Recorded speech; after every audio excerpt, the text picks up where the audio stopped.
তথ্য ও সম্প্রচার মন্ত্রী জহিরুদ্দিন স্বপন বলেছেন, শেখ হাসিনা ইতিহাস থেকে শিক্ষা নেননি বলেই তাকে দেশের সীমানার বাইরে যেতে হয়েছে। তার জীবনের সমাপ্তি কোথায় কিভাবে হবে সেটা সময় বলে দেবে।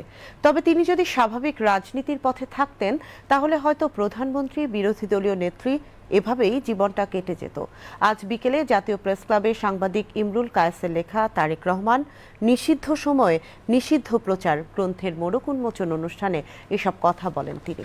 অনুষ্ঠানে অন্যান্যের মধ্যে সংসদ সদস্য শামসুর রহমান শিমুল বিশ্বাস ও AKM সেলিম রেজা হাবিব, বিএনপি চেয়ারম্যানের উপদেষ্টা নাজমুল হক নান্নু, BFIUজের মহাসচিব কাদের গনি চৌধুরী ও সাংবাদিক আব্দুল হাই সিদ্দিক বক্তব্য রাখেন।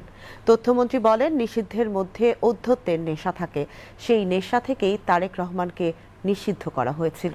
তার বক্তব্য প্রচার নিষিদ্ধ করে দেশের জনগণ থেকে তাকে বিচ্ছিন্ন করতে চেয়েছিল পতিত ফ্যাসিস্ট সরকার, কিন্তু সেটি হয়নি।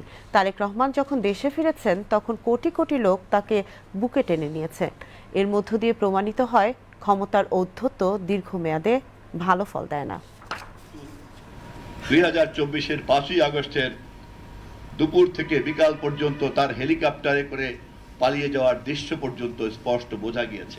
যদি শিক্ষা নিতেন তাহলে বড়জোর প্রধানমন্ত্রীত্বের আসন থেকে বিরোধী দলীয় আসন থেকে প্রধানমন্ত্রীত্বের আসন পর্যন্তই তাকে দৌড়াদৌড়ি করতে হতো, তাও জনগণের সম্মতি এবং ম্যান্ডেট নিয়ে।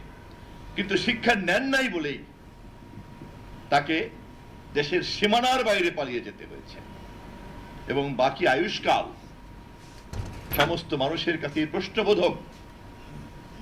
ওই আয়ু কোথায় গিয়ে থামবে, কি পরিণতি হবে, এটাও এখন একটা রাজনীতির গবেষণার বিষয়বস্তু।